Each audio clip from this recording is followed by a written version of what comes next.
Malta is a small island at the heart of the Mediterranean with a widescreen history.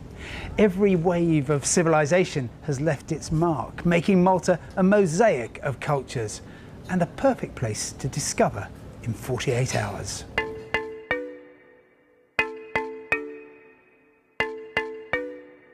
The islands are wrapped in more than 100 miles of coastline with warm, inviting water and some lovely beaches, and are sprinkled with dozens of towns and villages, many with impressive domed churches that decorate the horizon.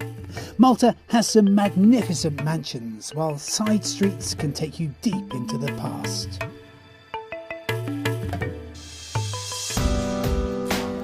Just 3 hours flying time from Britain lands you at Lucca International Airport, which is in the south of Malta and very handy for everywhere. So, if you want to get to the capital, Valletta, as I do, you can either get a taxi, which is €15 one way, and the good thing is they've got a sign on there saying taxi. If you're still not sure, have a look at the registration number. It always begins taxi. If you're on a budget, you might prefer the bus. There's a clue, the registration begins bus, and also it looks like a bus. To travel to the capital, Valletta, costs €2.20, or you can travel everywhere you want to all day long for just €2.60.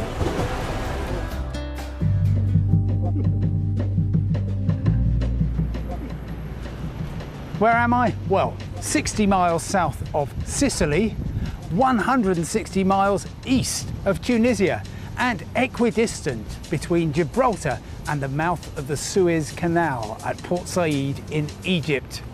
The island of Malta, along with Gozo and Comino, together are smaller than the bit inside the M25, but they are packed with all kinds of diversity and excitement. The island's most enticing location is the Shara Palace in the former capital, Mdina. As the co-owner, Susan Zammit Tabona, told me, it's where royalty and celebrities stay, with some real die-hard loyalists. We had Bruce Willis here, who didn't move out of his room for 4 days. You know, I think he was staying in this room too. Having been brought up and bred in Mdina, the houses in Mdina breathe differently. So, you know, there were things that they couldn't see. And I said, look, I've lived in an old house in Mdina all my life, so I know how these buildings work. And so anyway, but it was done with a lot of love. See if you can check into room 7. It comes with a bit of a surprise, not just the spectacular view across most of the island, but the fact that you can enjoy it from the comfort of your own jacuzzi.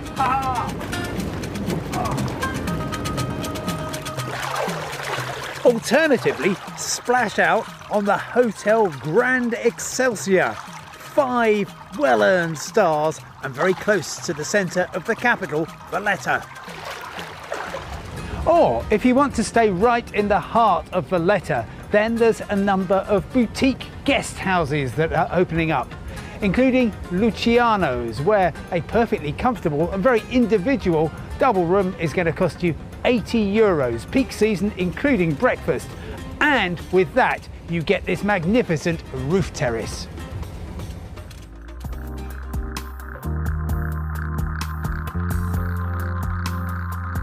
Now, I've been lucky enough to take a hike in some great cities around the world, but nowhere is the process simpler than here in Valletta. Trust me, I've checked.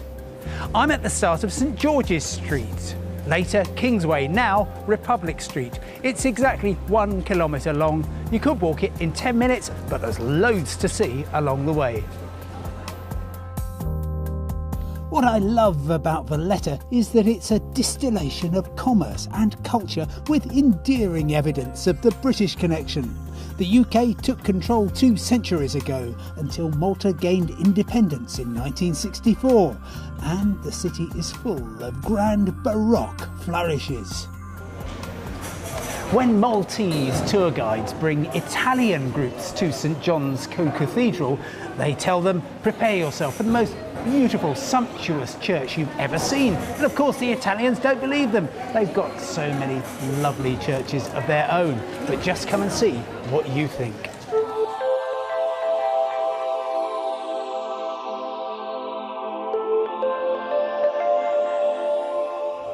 For a good definition of the word Baroque, look no further than this gorgeous building. From the extravagant marble floors, through the explosion of gilt, to the intricate ceiling paintings. It is a wonder of the human spirit.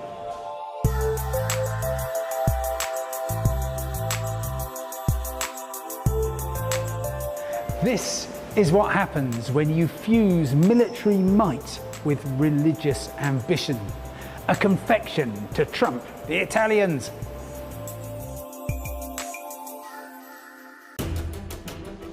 You'll rarely walk alone in the Maltese capital. What brings the crowds to Valletta is the sense of theatre in the street life and the architecture created by the Knights of St John.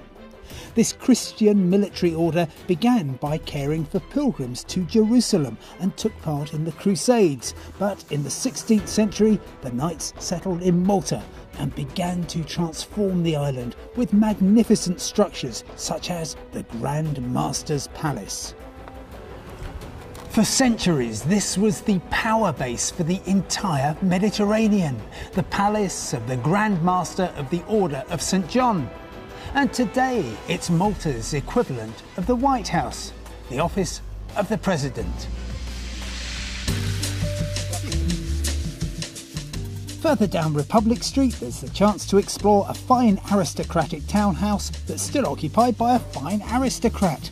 Marchesa Francis Di Piero gave me a tour and told me the history of this great house.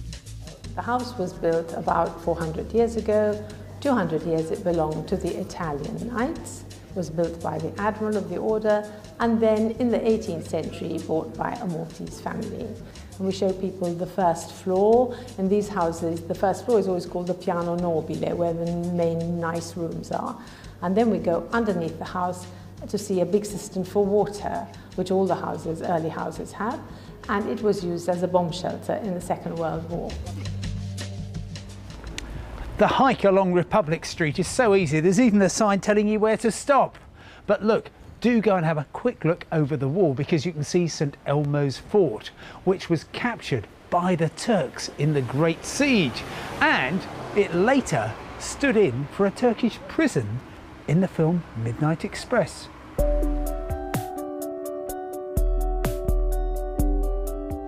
For lunch, you can't do better than come to the Caffè Cordina right in the heart of Valletta and order a pastizzi. These are the scrumptious Maltese pastries, often eaten for breakfast, but you can have one for lunch. Go on. The Caffè Cordina is busy 7 days a week, and its elegant interior has become something of a tourist attraction in its own right, with paintings on the ceiling depicting episodes in Malta's turbulent history. For my lunch on the run, I've actually moved out to the terrace because, of course, Malta is very much an outdoor culture because of the very benign climate. And I've got my pastizzi. There is a pea pastitz, there's a cheese pastitz. To wash it down, the local soft drink, Kinney. Acquired taste. And neither of these is pastitz sell by date because they're all baked on the premises. Valletta is set to be European Capital of Culture in 2018 on account of its heritage and creativity. But before then, you can immerse yourself in the amazing antiquity of the Maltese Islands. Today, Valletta is full of cultural treasures, but it didn't even exist in 1565, which was when the Ottoman Great Siege was finally defeated. The very next year, the Order of St John decided to build a new home city on this very spot, and they named it in honour of the Grand Master at the time, Jean de Valette. Do you like what he's got around his neck, by the way? Found it in a rough guide. The Auberge de Provence, built in 1575 to house the Knights of St. John from southern France. Today, it's the home of the National Museum of Archaeology, which goes pretty much as far back as you possibly can in the span of human history. The museum is small and elegant, as are many of its exhibits. It contains some of the very earliest three-dimensional representations of the human figure, such as the Sleeping Lady. 5,000 years old and still in pretty good shape. No, not me, the Venus of Malta, this beautiful clay statuette that has been around since 3000 BC.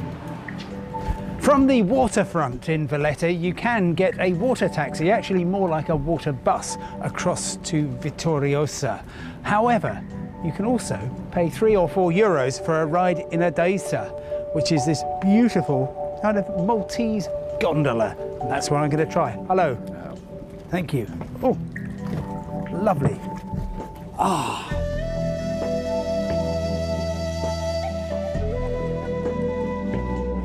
There's no better way to appreciate the magnificence of Valletta and the splendour of the harbour.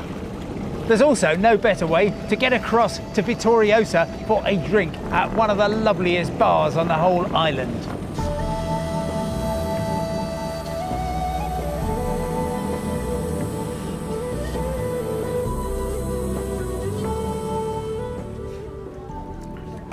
Sottovento, which means under sail, and it's the perfect place to begin, if I may, a crusade to taste the best Maltese wines.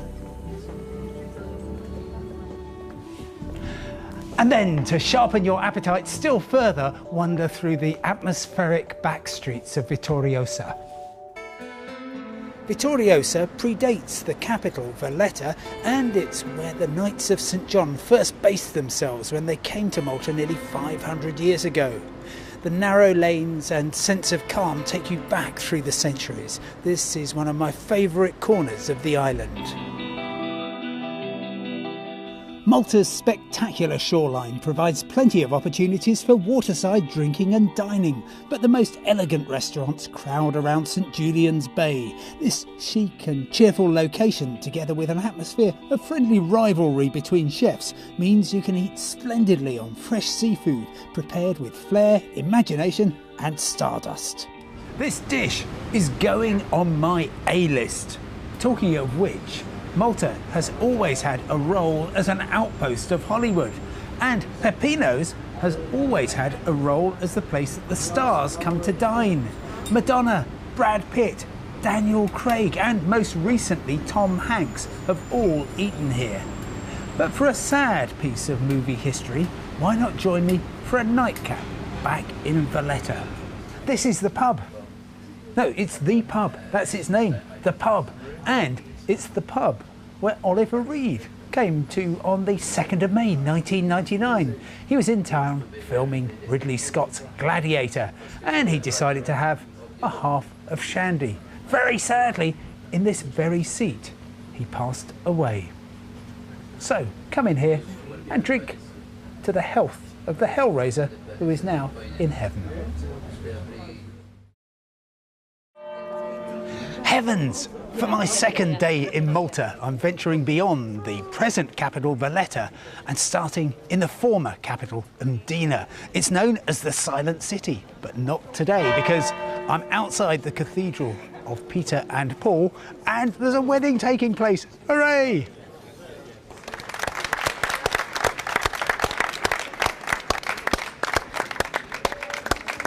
I'm not invited, but I'm going to have a quick peek.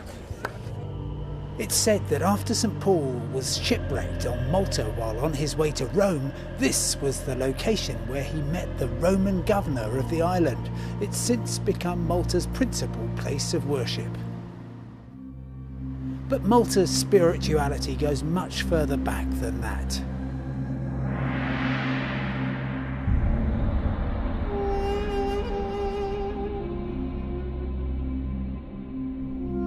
Before Stonehenge, before the pyramids, The temple at Mnajdra was created by the Neolithic people on the south coast of Malta, and it is still resonant with the echoes of the past.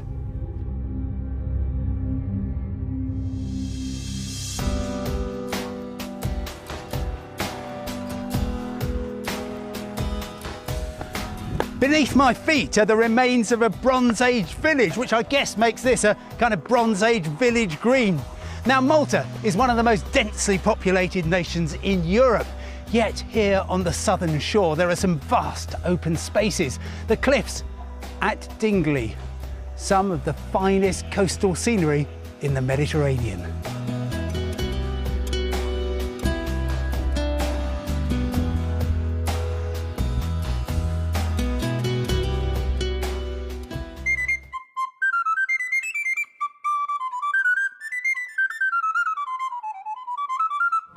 If you prefer a walk in a theme park, well, look at this Popeye Village. In 1970, the film director Robert Altman was looking for somewhere to film Popeye, starring, of course, Robin Williams. He happened upon Anchor Bay. They built the set. They simply didn't bother to take it down again. Ahoy!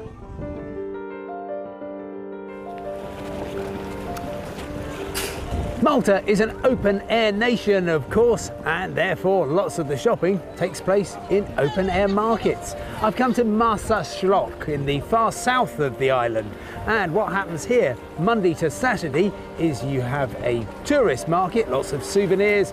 Then on Sunday, everybody comes to town to buy all sorts of fresh stuff. Until 2008, Malta had its own currency, the lira, one of very few worth more than a British pound. Since then, of course, it's joined the euro system, but with a twist. There is a Maltese euro, and it's an ideal souvenir. Price, €1.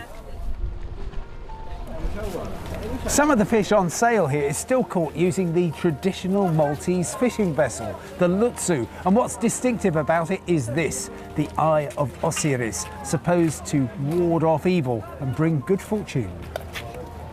AD 1530, the year that the Knights of St. John first arrived on the island of Malta, and also the name of the trattoria that will serve you up anything from a wedding breakfast to a Sunday brunch. It's an Ndina institution, and this is a Maltese platter, which includes goat's cheese, roasted Maltese sausage, Maltese bread, some capers there, Maltese biscuits, a little bit of artichoke, along with a very nice coffee.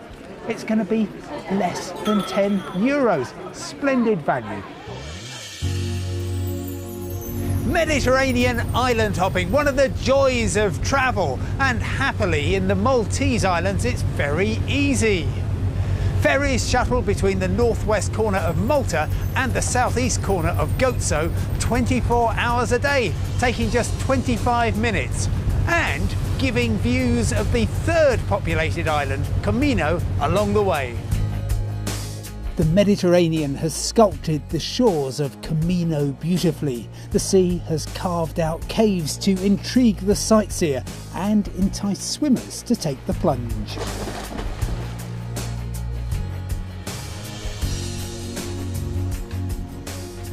There's two reasons to come up here to the Shara Plateau. The first is the beautiful views that you get across the island of Gozo.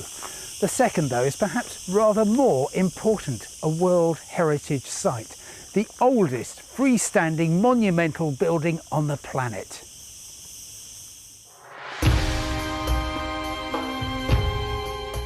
The name Gargantua derives from the later belief that only giants could have created the structures. A good guide, like Vince de Bono, helps you appreciate that what might look like a pile of old stones is in fact an amazing achievement of an ancient island people. This is the oldest Neolithic monumental temple ever built, which survives to this very day. It was great not just because of the effort needed to move all those giant stones and put them into place, but because society, which until then didn't have anything of this sort, someone came with the inspiration and the motivation for the rest of the clan in order to do all this. Goatso's history isn't just rich, it's also deep, delving further back into the past than anywhere else in Europe. The island's capital, Victoria, is a modest but alluring city full of lanes in which to get cheerfully lost, and it's dominated by a citadel whose honey-coloured stones soften its military might. Today, like the rest of Goatso, Victoria provides a welcome, serene escape. Sometimes here in the middle of the Mediterranean you feel as though you're on the edge of the world. But then you go a little further, turn a corner, make a new discovery, meet some more friendly, hospitable people. The Maltese Islands are gentle and generous and well worth 48 hours of anybody's time.